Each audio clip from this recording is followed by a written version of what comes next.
Welcome to the Healthcare Business Secrets Show, where we interview industry leaders and break down exactly how they're dominating their markets so you can learn from the best and can double your revenue, double your impact, and double your time off. In this episode, we're talking with Brandon Dawson. Brandon is a lecturer and CEO advisor on entrepreneurship, leadership, and business building strategies. He's been featured in Inc., Forbes, Ernst & Young, and the Portland Business Journal. He's the CEO and founder of Audigy Group and co-founder of Cardone Ventures. Welcome to the show, Brandon. Yeah, thank you for having me. I'm really looking forward to this. I think you've got a world of insight in areas that a lot of us just strive to achieve ourselves in business and success. And you've had some amazing successes along the way. Give us a little bit of a background on you and how you got into this world and some of the things that you've been doing recently. Yeah, my first business, I was the first person to consolidate the audiology and hearing space in the United States. And so I did that in the 90s, and I took it public when I was 29 years old. I was one of the youngest people to ring the opening bell of the American Stock Exchange. And I was the first consolidator of hearing care in the US, actually North America. And then I franchised, in addition to that, about 1,000 locations. And that company name was called Sonus Hearing, working with independent business owners. When that business, it was a private equity backed initiative. And when the private equity group decided they wanted to sell the business, it was premature for when I wanted to sell. So I left the business and tried to buy it back from them. And when they sold it to an Italian firm, needless to say, I was a little bit negatively impacted from that. So I reformulated a strategy, launched a new business in 2004. And my business was centered around going to independent business owners and helping them grow, scale, and exit their businesses at high valuations.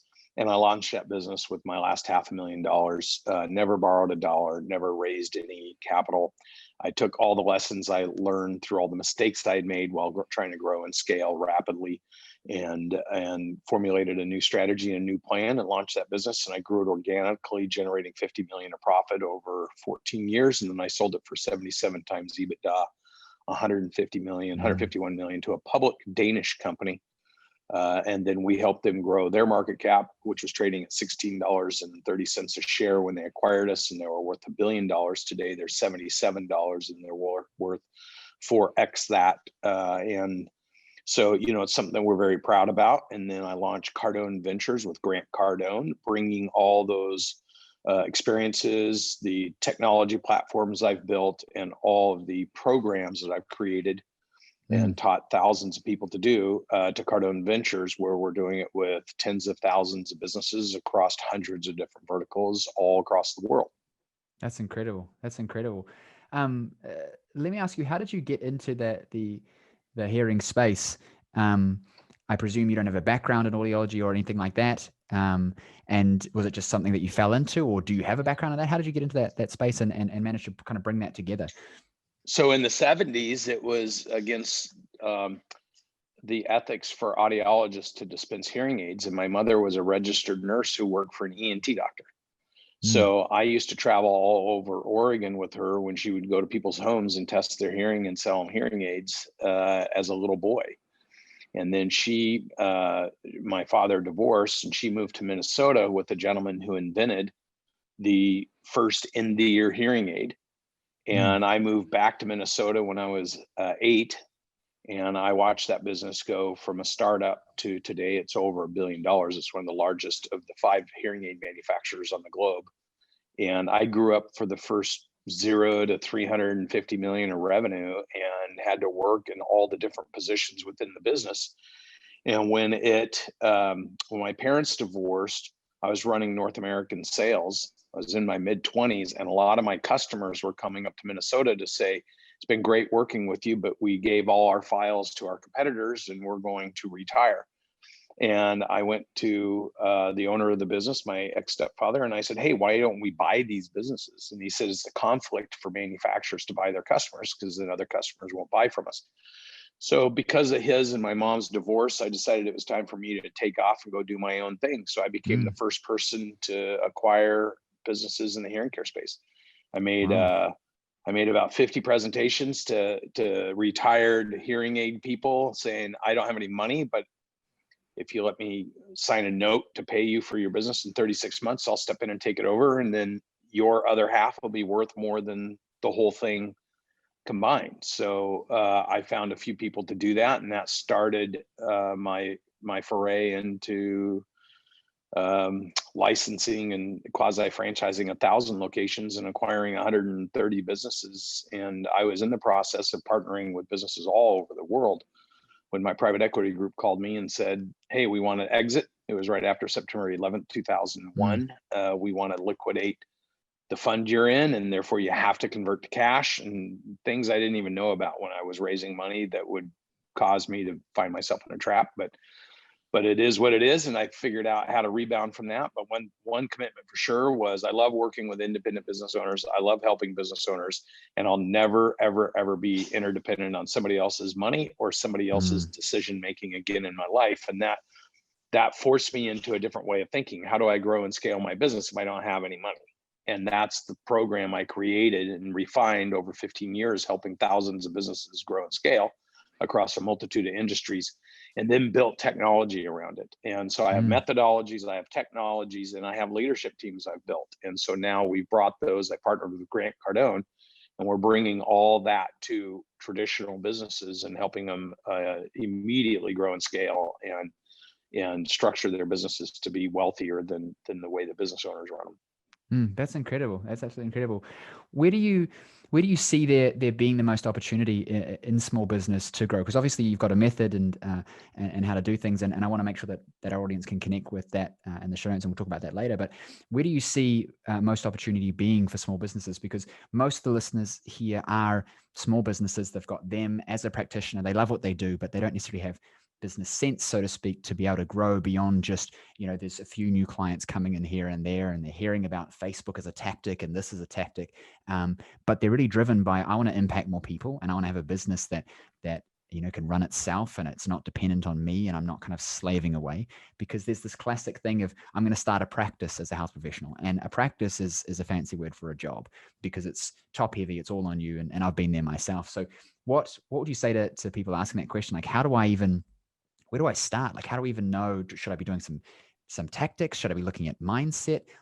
Where do we start if we're wanting to take our business to the next level as health professionals? Yeah, it's a great question. In the U.S., some interesting statistics. There's 31.5 million small to mid-sized businesses in the United States. 25 million of those businesses have a single employee, which was the founder. And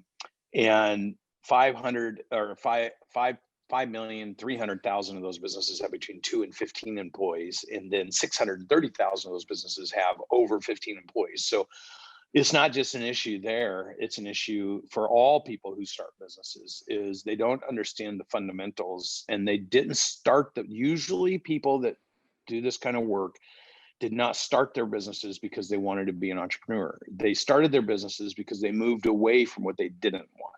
They didn't want a boss. They didn't want somebody else dictating their time. They didn't want to be told how they can treat or how they can connect to their patients or their customers or whatever they're doing. So then they moved away from what they didn't want. They didn't want to work for somebody else. So they hung their shingle and they started working. And I call those doer thinkers. They start doing, and then they figure it out as they go along. Whereas a massive business owner, somebody who's built huge businesses, they start businesses as a thinker doer. They think about where they want to go. They think about the impact they want to create. They think about the massive size they want to be. And then they reverse engineer their business down to, how do we start it, versus starting it and figuring out as you go along. So you get the dichotomy of the two different strategies on building businesses. So what I've done I've worked with startups, small businesses, a couple 100,000 in size, all the way up to $1 billion companies. Technically speaking, if you're $1 billion, you just have a whole bunch of small startups inside your business, right? So when $1 billion companies get in trouble, it's because they've allowed everyone in the business to create their own little startups, and none of them are syncing and working together. It becomes the same technical issue that happens when you're by yourself and you grow your practice to 5 people. And what you do is you hire them and throw them at problems that you don't want to deal with, because you're doing the thing that got you in business, that you're passionate about and that you love doing. And you start doing things you're not good at. So you start hiring people and delegating. You're supposed to delegate, but you abdicate to them because you don't know how to do it. You hire them to do it, but you don't know if they know how to do it.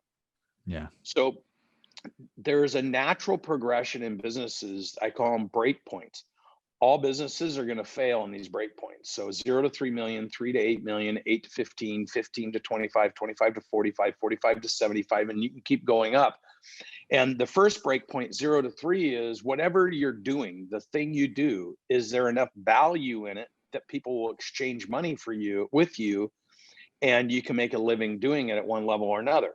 Now, the chief 3 complaints of why 2/3 of those 31.5 million businesses go out of business and cycle every 5 years is there's no, number 1 chief complaint, there's no demand for the product or service. Number 2 chief complaint is I can't find great people to help me go build the business. And number 3 chief complaint is I can't get financing or I can't get access to capital, which really is a way for those people to be victimized by the fact that they never actually learned to sell anything.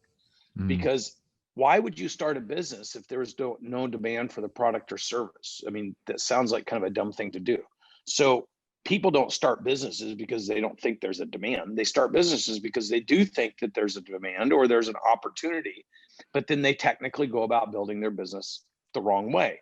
So what I tell business owners is you got to follow some very, very, very basic premises. And I teach these and they're principles. So the first principle is the 3 Ps.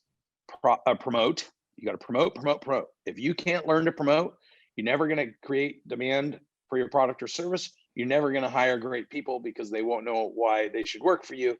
And you won't raise capital because you will never have learned how to sell anybody into coming alongside and investing in you. So the first P is promote. You have to promote. You can't start the thing you do and think that that's the thing that's going to build your business.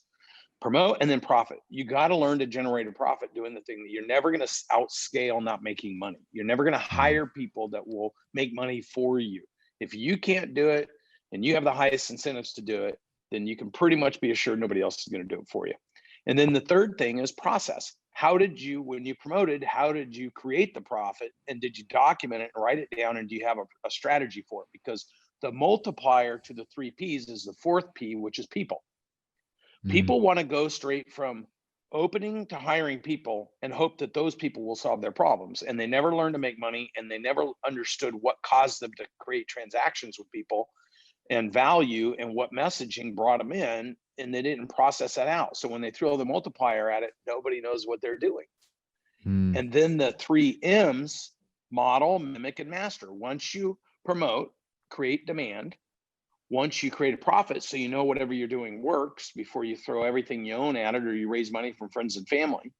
Once you document the process of what you promoted, how you created the profit, then you hire people. Now you follow the 3 M's. Model what you did, have them mimic what you did, and have them master what you did. And then the multiplier to all that, the 8th most important principle, is multiply your people.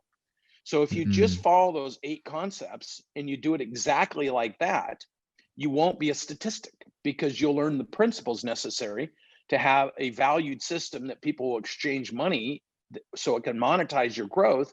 You'll put the structure in place and you'll know how to develop and evolve people to support you in the process of building your business versus what normally happens.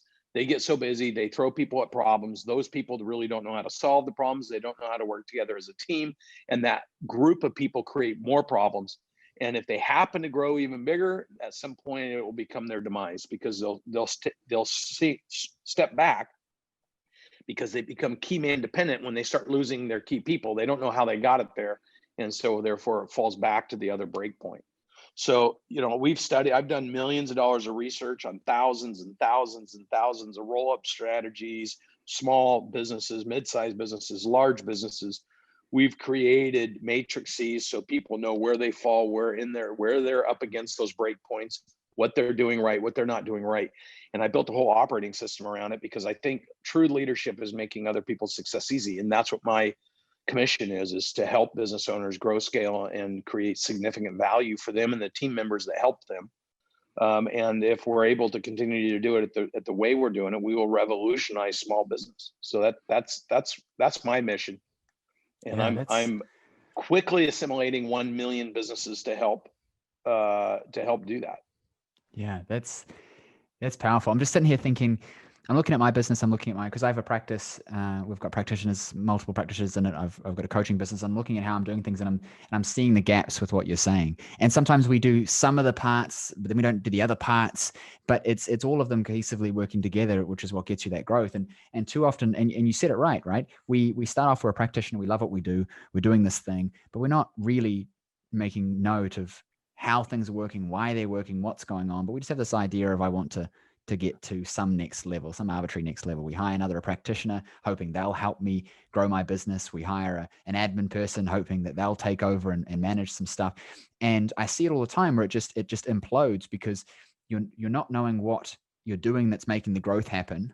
You then justify it to yourself, pretend like you do, hire some other people. It tries to multiply, but it's constantly you're not switching gear. You're just revving this thing out. Chaotic. And then you end up burning and you out. become key man dependent, and the doctor or the associate you brought in says, why would I work for you if you're having me do all this extra work and you're making the money? So I'll just pop over and start my own place, and they take your front office person with it. And it just cycles over and over, and they get trapped at that first break point. Most of those businesses never get to 3 million. And 3 million is just having the foundation in place. To get from 3 to 8 million, you need to assimilate and accumulate people that know what they're doing. And to get from 8 million to 15 million, you need to have detailed leadership and process, because otherwise it just disintegrates as you spread wider across people. And so then as people cycle in and out, all that eminent domain, all that knowledge, all that know-how disappears. So you try to throw somebody else at it, and they didn't know how the person before them did it, and everything's chaos. So that is the cycle. It just happens over and over and over and over and over. And so for the people watching your show or listening to this, the point is that that's a choice. It's a choice to build the wrong way. And what I found, though, is that there just really isn't anybody giving them context or contrast, so they don't know any better, and they keep repeating it. So my mission is to give context and contrast as to what the options are, and then teach people the methodologies so that they can deploy. And one of my mentors that changed my whole mindset was Dr. Robert Anthony, and he's in, I think, Australia, and he wrote a phenomenal book called Beyond Positive Thinking. And I would just recommend to anybody watching your show that they download and read Dr. Robert Anthony's Beyond Positive Thinking and follow how he tells you to create intention statements. Because the beautiful thing about business is a beautiful thing. The fact you can pursue your passion and your joy unabated and do what you want to do, that is a gift. It is now your responsibility to learn to manage that gift in a way where it's productive and it's healthy, and it returns rewards to you, the people who help you, your employees, and the people you serve. Everyone should benefit from the gift of what you've created. But you got to create intention statements. You have to know exactly where you want to go, and you have to learn to program your mindset to draw into your business, into your life, the right people, the right kind of customers, the right kind of opportunities, so that the business will create life back to you. Because what happens to all these practitioners is at some point they feel like the business becomes an overbearing child, and they can't get separation from it. And the very thing they're passionate about and they love doing, they become angry or disappointed or burned out because the business takes all their energy, and then they're no longer at their highest level of contribution. And if you can just save practitioners from finding themselves in that position, or any business owner, then life becomes much more amazing. 100%. I just wanted to touch back on a kind of insight that I had on what you were saying about, these break points, right? In a lot of health practices, you're never going to get anywhere near the 3 million mark. And most of them, at least the ones that I work with, are not trying to get to that point. They're not trying to build these large businesses, but at a smaller scale, the same thing is happening. It's an issue of scale. For you to have an organism, which is your business, to expand and continue to produce profits and continue to grow, and to do it in a succinct fashion that isn't chaos, there needs to be these structures in place, because otherwise it can't all be on you. You can't be the one at the top doing absolutely everything, because it'll never get past that point. You become, initially you're an accelerator, and then you're the brake. And a lot of people find themselves doing that. They're accelerating and then breaking themselves and wondering why they're never getting to that next point. And so I think what you said about the 3 Ps and the Ms, I think that's absolutely brilliant. Where can our audience find out more about that? I think that's going to be powerful. I want to send a lot of people towards that resource. Where can they find more about that, more about you, working with you, that kind of thing? Yeah, I think go to cardoneventures.com. And there's a lot of businesses that are in a state of emergency or crisis right now because of COVID. And I've helped over 18,000 businesses. If you go to cardoneventures.com/emergency, I wrote an ebook to teach you exactly what to do depending on the conditions that you're dealing with.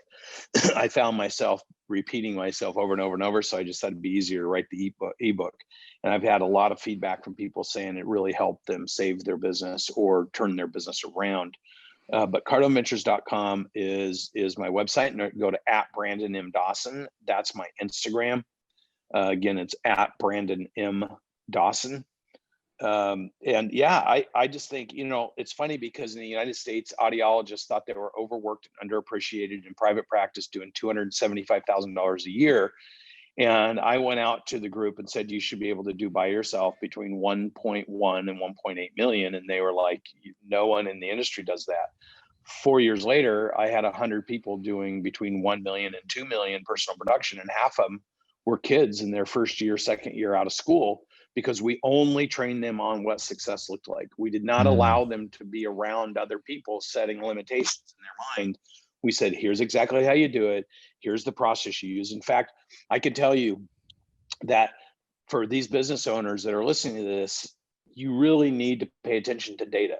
You get in the groove of doing things and you say things, and then you try to hire people to come and help you, and you're not paying attention to what you're saying, and you're trying to get them that model and mimic thing. If a patient throws an objection, a price objection, and you go, hey, my name's been on the door for 20 years. I'm an adjunct professor. I'm a PhD. I'm a this, I'm a that. I'm a board certified, blah, blah, blah. I've got 20 years of experience. And then the patient says, oh, okay. The person you're training who's in their first year out of school says, I don't have any of those credentials. I haven't been in business for 20 years. I don't know any of that stuff. Therefore, I can't do what the doctor just did. And if you don't learn to pay attention to how you're teaching others, you're actually causing them to lower their belief and thinking they cannot succeed. And that's on you, because you're just doing the thing that comes natural to you, but it's not the right thing. So paying attention to data is unbelievably important. And what we did when we paid attention to data is we found that the top professionals, when they were sitting with patients talking about hearing care, that the top professionals would spend less than a minute on the test results. The ones that had the lowest close ratios would spend 18 minutes. They would literally be so excited about explaining the results, whereas the best ones would say to the patients, why'd you come in today? I can't hear, or my husband's got a problem. And then one other thing, for the ones that only spent 1 minute on the exam, if they took a pen out and they circled it and said, this is where you need help, people would say, okay, thank you, and they could go to help them. But if they started saying, here's where you have a problem, the word problem created 50% less. If every other step of the process was followed, the word problem created 50% less transaction value, because it psychologically attacked the person they were talking to, because the next thing the person says, well, I don't feel like I have a problem. Right? Because so learning how the human mind works and presenting in a way where people can receive it, acknowledge it, and move on it to conclusion where you can actually help them is the job of the professional. And so they really need to examine the words they're using, the approach they're taking, the value they're creating, and then they need to break it down into little tiny modules, and then they need to learn to teach others how to do what they did to create the success, or they're always going to be trapped small. And when you say most businesses, they will never grow to 3 million. Any business can grow to 3 million if they choose to do it. I've got friends in New Zealand that are well over 3 million. Some are 10, some are 15, some are 50. So if you choose to do it and you learn technically how to do it, because once you learn how to do it, you're not going to stop at 1 million. You're going to be like, hey, the next iteration is I don't have to do all the lifting. So I'm going to bring more people in and make the business bigger. And the one thing I would recommend, my business partner, Grant Cardone, talks about this all the time. Whatever problems you think about that you have right now, 10x the size of whatever you're doing, and then recognize those problems. Then the problems you have today are not really problems. They're opportunities to find out how to get better so you can get 10x bigger. And once you figure that little conclusion out, you don't stop at a billion. You're like, man, this is fun. And you just get bigger and bigger and bigger until the business returns rewards back to you. Yeah, I think that's powerful, because I think that a lot of people, the way they see success and them growing is they think, well, I'm making $500,000 a year right now. Man, if I was to be doing $1 million or 2 million, and they're perceiving these barriers that's going to get harder and things like that. Whereas if you have the right systems in place and things are growing well, then it's not necessarily going to proportionally be more hard work, and it's going to be more enjoyable. There's going to be more energy. And so I find that even though I do more stuff now than I did before, I'm getting so much more energy from it that it doesn't feel like work. Whereas especially some of the people that I know I listen to the show and that I talk to, they're saying, James, I would like to be doing $100,000 a year, and that'd be too big for me if I was doing this thing here. And I think it's because, like you said, it comes from that mindset of what they think needs to happen to get there, rather than what actually needs to happen to get there, and that it doesn't require proportionally, or disproportionately more work and stress. The only reason somebody would ever say, this is why I said, read that Beyond Positive Thinking book, because the only reason anybody would ever say to you, I only want to get to 100 grand, is because they don't have the confidence that they can get any bigger. And so they set their goal on 100 grand because they've settled, like, oh, if I could just get to 100 grand.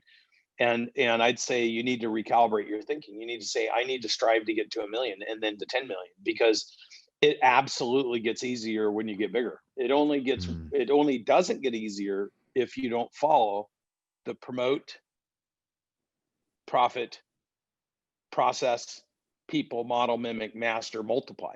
If you don't follow that process with everyone you have working for you, it's going to get harder, because as you throw more people at problems that they're not all aligned working towards a synergistic result, they will all create more problems. Yeah. But that's definitely a choice as well. Definitely. This was amazing. This is really insightful. And I hope that everyone's taking this serious when they're listening to it, because there's a lot of gold that's been shared. I think that you need to go back and you need to re-listen to this, because I'm listening to it and thinking, man, I got to where I am with what I'm doing, and I'm missing, in my head, I'm missing all of this stuff. I need to be reassessing everything that I'm doing. So I'm definitely going to be checking out Cardone Ventures. What kind of practitioner are you? What do you do?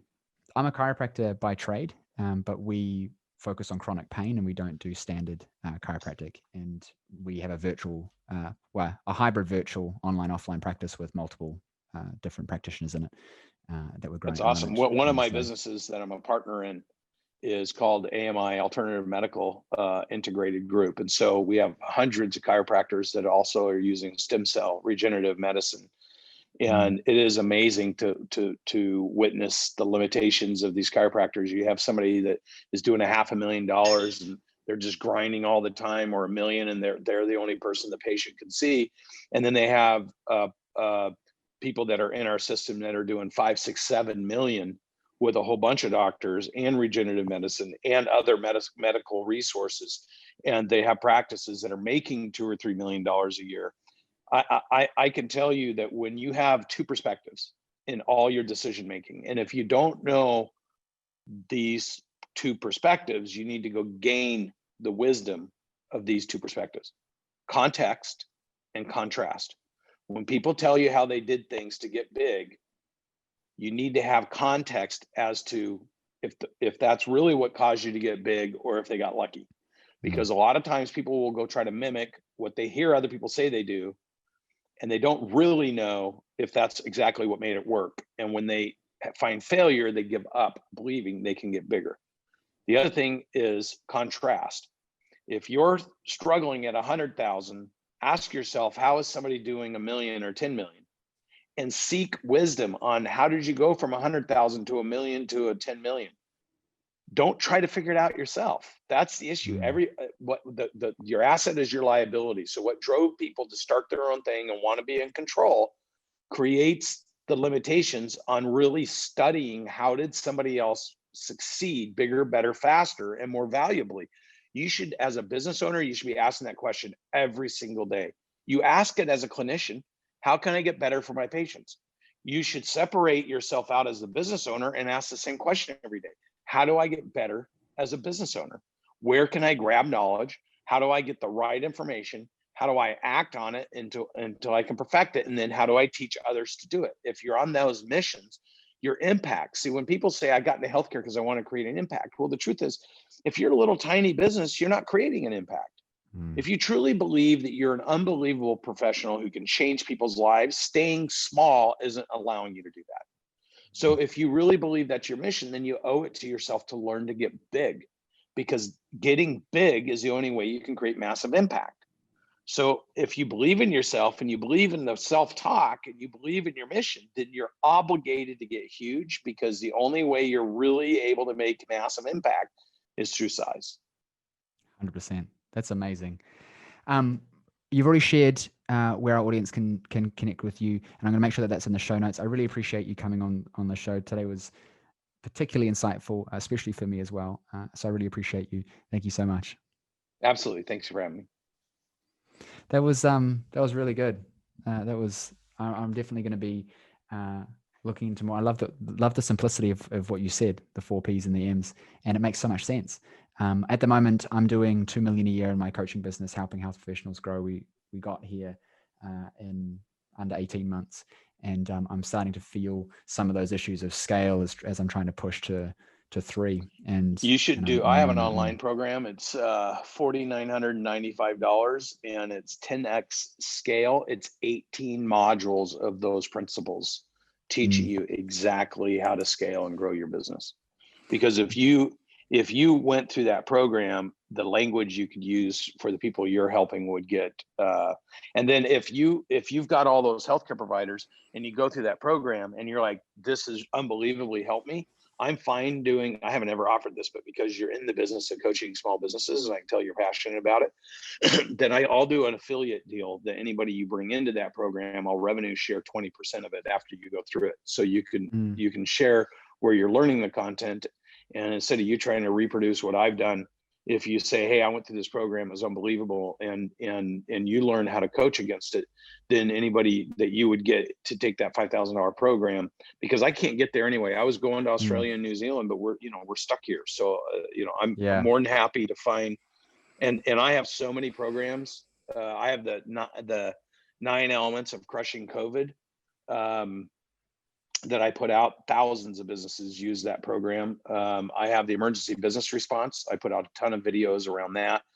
I think you should read that ebook. Look, I'm willing to help you because your passion's there. I'm willing to help you. And then to the extent that you and I can create a client base for, push bigger into bigger businesses for you, then when the world opens back up, you can bring them to our 10X conference, and, we can just help you build your business bigger. Yeah, that'd be amazing. Who on your team or you should I get in contact with? Just email me, and then I'll do a reply to my. Actually, my brother runs the sales department. Yeah. Okay. So I'll email about the program. Should I just look it up on the internet, 10X scale, or just email you and then you'll send me the details? Just email me and he'll send you the information on it. Amazing. Just to confirm, what was your email, just in case my team doesn't have it? It's Brandon@cardoneventures.com. Perfect. Amazing. Because my passion comes from that. As I saw it, and I said, there's only so much I can grow in my business, and where I am in New Zealand, it was smaller unless I was to go international and go virtual. And so we're doing some of that now. But where my passion was I like working with clients, but I get way more energy when I'm helping you to help more clients. And so I started doing and dabbling in that on the side to create more leverage in my life for what I wanted to do and travel and things. And I've loved it. And so I've just started expanding that. And like I said to you, people come up to me and they say, yeah, look, I just want to get to 100,000, or they say, I'm happy with this, I'm happy with that. And listening to it really made me realize that, they're happy with it, A, because of their vision and their mindset, and B, because of how they perceive what getting bigger looks like. And they consider it to be hard. And I don't want this hard extra work thing. And as I've experienced, and I just don't articulate it as well as you, is when you start actually getting into it and get that energy, like I'm working, 14-hour days, and it does not feel like work. The weekend I get to spend it with my family. Because that's great, because for you it's life balance. People that talk about life, life balance don't understand what it means to create. Yeah. 100%. Creation is everything. We were put on this earth to create. If you have the talent, you're obligated to do it. And if you can channel that about making other people's success easy, and that becomes your mission, you can be unbelievably successful. My friends My friends built their hearing business, Bay Audiology, there. When I started working with them in 2001, it was one clinic. By the time that 2010 came around, or nine, they sold that and a big, massive dental roll-up they did for 480 million. So, there's so much opportunity, man. So much opportunity. Thinking small will always keep you small. 100%. Hey, look, I don't want to take up any more of your time. I really appreciate you. And yeah, it was nice meeting you. You take care. We'll definitely be in touch. Okay. I will email you shortly, and I look forward to being in the program. Thanks, guy. Take care. Thank you for listening to the show. If you like the episode, please hit subscribe and leave us a review. I'd really appreciate it, as it helps us get our episodes out to more people just like you who want to know how to increase their revenue, impact more people, and build businesses that work for the lifestyle they want. Now, I know your time is valuable, and I know that you are here to learn the secrets to success in your health business. So I have something special for you just for checking out the episode. Now, if you're a health professional, coach, or trainer in business, and you're serious about growing a profitable, impactful business, then pay attention, because as a listener of the show, I want you to win. And so I've created a host of resources available exclusively for listeners of the show. So if you're tired of trying to figure out this game of business, marketing, and sales all on your own, and you're ready to just implement what's already proven to work rather than reinventing the wheel, I want you right now to go and check out healthcarebusinesssecrets.com/insider, and there you'll find over $5,000 worth of trainings, resources, and coaching available only for listeners of the show. There I'll give you the resources on everything from how to acquire 10 times more of your ideal clients using social media and paid ads, even referrals, how to increase your client conversion into packages at an 80 to 90% conversion rate like me, how to retain your clients for longer, getting them better results and making them happier, how to increase your prices and charge a premium to work with you, and how you can build a 6, multi-6, even 7-figure practice just like I did, but with 1/10 of the time and 1/10 of the effort. What I want you to realize is that everything I teach comes from exactly what I did to have success and still have success in my own health business, and I want to share that with you so you can have success too. So go check out healthcarebusinesssecrets.com/insider right now, and let me help you win big in your health business. Also, remember to subscribe for 2 episodes every week full of the secrets to have success in your health business, as well as leave us a review so we know what you thought of the show. And I'll see you on the next episode.